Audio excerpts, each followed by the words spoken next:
Honorable Prime Minister, sir, now we are absolutely confident that the national education policy will redefine the meaning of education for us and our future is brilliant. हम खेलेंगे तो अवश्य खेलेंगे. Honorable sir, Roshni of Rajkiya Kanya Inter College in the industrial town of Ghaziabad seeks respected Prime Minister's help and guidance on certain issues. Roshni, please ask your question.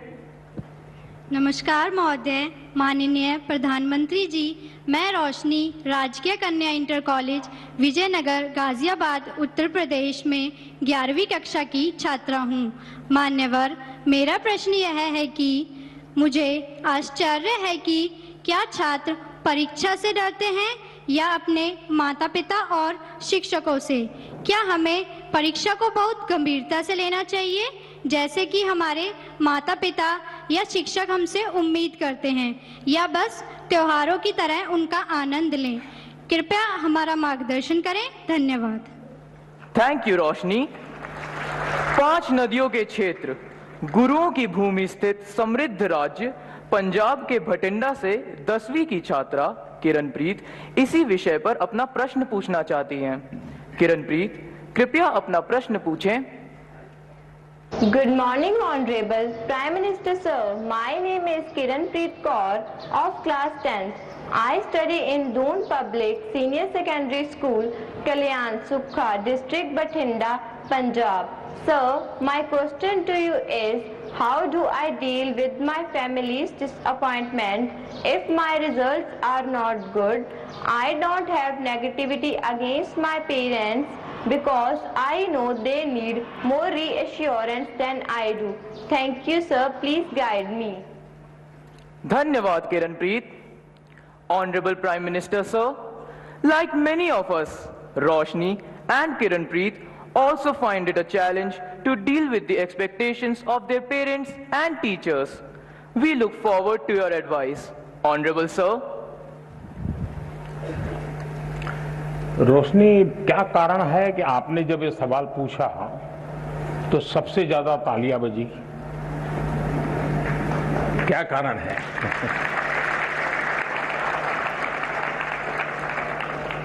मुझे लगता है कि आपने सवाल स्टूडेंट के लिए नहीं पूछा है. आपने बड़ी चतुराई से पेरेंट्स और टीचर के लिए पूछा है. और मुझे लगता है कि आप चाहती हैं कि मैं आज यहाँ से हर एक के पेरेंट्स को और टीचर्स को कुछ यहाँ से कह दूं ताकि आपके काम आ जाए.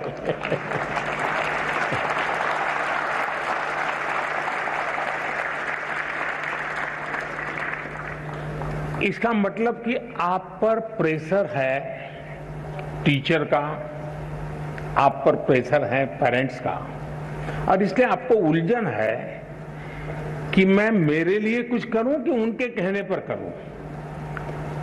अब उनको समझा नहीं पा रहे हैं और मैं अपना छोड़ नहीं पा रहा हूं. ये आपकी चिंता मैं महसूस कर रहा हूं. मैं सबसे पहले तो पेरेंट्स को और टीचर्स को ये जरूर कहना चाहूंगा कि कृपा करके आप मन में सपने लेकर के जीते हैं, या तो जो सपने आपके खुद के अधूरे रह गए हैं, आप जो करना चाहते थे अपने विद्यार्थी काल में, आप जो अपने जीवन में करना चाहते थे वो नहीं कर पाए, और इसलिए दिन रात आपको लगता है कि बस इसको तो वो बना के रहूंगा. यानी आप अपने मन की बातों को, अपने सपनों को, अपनी अपेक्षाओं आकांक्षाओं को अपने बच्चे में एक प्रकार से इंजेक्ट करने की कोशिश करते हैं. बच्चा आपको रिस्पेक्ट करता है, माँ बाप की बात को बहुत महत्व देता है. दूसरी तरफ टीचर कहते हैं देखिए तुम्हें ये करना है, तुम ये करो, हमारे स्कूल में तो ये है रहता है, हमारी तो ये परंपरा है. आपका मन कुछ तीसरा ही करता है. और ज्यादातर हमारे बच्चों के विकास में ये जो कंफ्यूज और कॉन्ट्राडिक्टरी जो प्रभावों के बीच में उसे गुजरना पड़ता है, ये उसके लिए बहुत बड़ी चिंता का विषय होता है। और इसलिए पुराने जमाने में टीचर का परिवार से संपर्क रहता था। परिवार के हर लोग को टीचर जानते थे और परिवार भी अपने बच्चों के लिए क्या सोचता है उसे टीचर परिचित होते थे। टीचर क्या करते हैं, कैसा करते हैं, वो उससे पेरेंट्स परिचित होते थे। यानी एक प्रकार से शिक्षा एक, चाहे स्कूल में चलती हो, शिक्षा घर में चलती हो, हर कोई एक ही प्लेटफॉर्म पर होता था। और उसके कारण अब क्या हुआ है, बच्चा दिन भर क्या करता है, माँ बाप को समझ नहीं है, जानते नहीं है। टीचर को सिलेबस से लेना देना है, मेरा सिलेबस पूरा हो गया, मेरा काम हो गया, मैंने अच्छी तरह से पढ़ाया, बहुत मेहनत करके पढ़ाते, ऐसा नहीं कि नहीं पढ़ाते, लेकिन उसको लगता है कि मेरी जिम्मेवारी है सिलेबस पूरा करूं, वो मेरा दायित्व है। लेकिन बच्चे का मन कुछ और करता है। और इसलिए जब तक चाहे पेरेंट्स हो या टीचर्स हो या स्कूल का एनवायरनमेंट हो, हम बच्चे के शक्ति और उसकी सीमाएं, उसकी रुचि, उसकी प्रवृत्ति, उसकी अपेक्षा, उसकी आकांक्षा, इन सबको बारीकी से ऑब्जर्व नहीं करते हैं, उसको जानने समझने का प्रयास नहीं करते हैं और हम उसको धक्का मारते जाते हैं, तो कहीं न कहीं वो लड़खड़ा जाता है। और इसलिए मैं रोशनी के माध्यम से सभी पेरेंट्स को, सभी टीचर्स को कहना चाहूंगा कि आप अपने मन की आशा अपेक्षा के अनुसार अपने बच्चों पर बोझ बढ़ जाए, इससे बचने का प्रयास करें। उनकी और हर बच्चे के पास एक स्ट्रेंथ होती है, हर माँ बाप को स्वीकारना होगा कि आपके तराजू में वो फिट हो या ना हो, लेकिन परमात्मा ने उसको किसी न किसी विशेष ताकत के साथ भेजा है, उसके अंदर कोई सामर्थ्य है। ये आपकी कमी है, ये आपकी कमी है कि आप उसके सामर्थ्य को पहचान नहीं पाते हो। ये आपकी कमी है कि आप उसके सपनों को समझ नहीं पा रहे हो, और इसलिए दूरी वहीं से बन जाती है। और मैं चाहूंगा बच्चों से कि आप प्रेशर के बीच भी, अब ये तो मैं नहीं कहूंगा माँ बाप का मत सुनो, मैं ये तो नहीं कहूंगा टीचर की बात मत सुनो, ये तो सलाह ठीक नहीं होगी। सुनना तो है ही है, वो जो कहते हैं उसको समझना है, लेकिन हमें उन चीजों को स्वीकार करना है जो हमारे भीतर बहुत सहज रूप से, आपने देखा होगा धरती भी वैसे तो निर्जीव लगती है, एक बीज बोएंगे तो उसमें से कुछ नहीं निकलता है, लेकिन उसी धरती पर दूसरा बीज बोएंगे तो बहुत कुछ निकल के आता है, बहुत बड़ा वटवृक्ष बन जाता है। दोष धरती का नहीं है, कौन सा बीज बोया है उस पर है।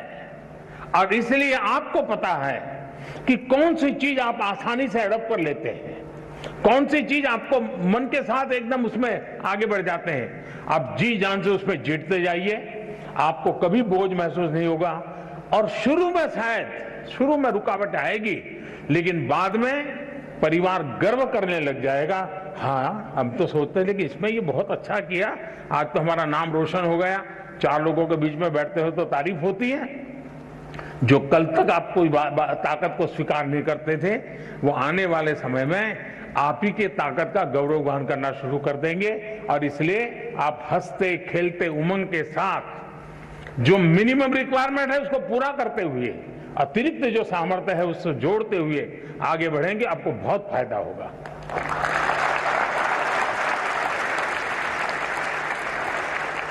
श्रद्धेय प्रधानमंत्री जी, आपने अभिभावक एवं शिक्षक की आशाओं अपेक्षाओं के बीच बच्चों की रुचि एवं आकांक्षाओं को नई शक्ति दी है। आपका कोटि कोटि धन्यवाद। Honorable Prime Minister Sir, from the culturally rich city of Delhi Vaibhav, a class 10 student of Kendriya Vidyalaya Janakpuri, earnestly seeks your counsel regarding his problem. Vaibhav, please ask your question. नमस्कार प्रधानमंत्री जी, मेरा नाम वैभव कनौजिया है। मैं कक्षा 10वीं का छात्र हूँ। मैं केंद्रीय विद्यालय जनकपुरी दिल्ली में पढ़ता हूँ। महोदय, मेरा आपसे यह प्रश्न है कि how to stay motivated and succeed when we have so many of backlog. Thank you sir. धन्यवाद वैभव। माननीय प्रधानमंत्री जी, हम बच्चे ही नहीं, हमारे अभिभावक भी आपसे अपनी समस्याओं का निदान चाहते हैं। सुजीत कुमार प्रधान जी, जो झारसुगुड़ा उड़ीसा से एक अभिभावक हैं, आपसे इसी विषय पर मार्गदर्शन की अपेक्षा रखते हैं। श्रीमान सुजीत प्रधान जी, कृपया अपना प्रश्न पूछें। माननीय प्रधानमंत्री जी नमस्कार। मेरा नाम सुजीत कुमार प्रधान। मेरा प्रश्न है, पाठ्येतर गतिविधि के लिए बच्चों को कैसे प्रेरित करें? धन्यवाद। धन्यवाद श्रीमान। माननीय प्रधानमंत्री जी, स्थापत्य और चित्रकला के धनी राजस्थान के जयपुर की कक्षा 12वीं की छात्रा कोमल शर्मा आपसे अपनी परेशानी का हल चाहती हैं। कोमल, कृपया अपना प्रश्न पूछें। नमस्कार माननीय प्रधानमंत्री जी महोदय, मेरा नाम कोमल शर्मा है। मैं राजकीय बालिका उच्च माध्यमिक विद्यालय बगरू जयपुर कक्षा 12वीं की छात्रा हूँ। मेरा प्रश्न आपसे ये था कि मेरे एक सहपाठी का एक पेपर अच्छा नहीं गया है, तो मैं उसे दिलासा कैसे दूं? धन्यवाद। धन्यवाद Komal. Honourable prime minister sir, Aaron Eapen, a class 10th student of Qatar, is overwhelmed by a similar problem. Aaron, please go ahead and ask your question. Namaste sir, greetings from MES Indian School, Doha, Qatar. My name is Aaron Epen of class 10. My questions to the Honorable Prime Minister of India are these: how to stop myself from procrastinating and how to keep away my exam fears and the sense of lack of preparation. Thank you, Aaron. Honorable Prime Minister sir, Vaibhav, Mr. Pradhan ji, Komal and Aaron are eager to gain from your wisdom on how to handle the problem of lack of motivation and how to sustain commitment to academics. Also, many other students from all over India want to know how to ensure that they participate equally in extracurricular activities to be well-integrated individuals. Kindly guide all of us, sir.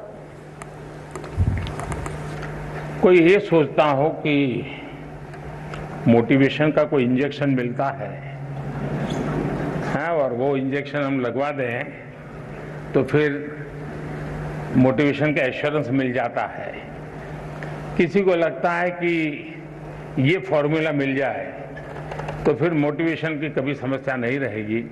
तो मैं समझता हूं कि ये बहुत बड़ी गलती होगी। लेकिन पहले तो खुद को आप ऑब्जर्व कीजिए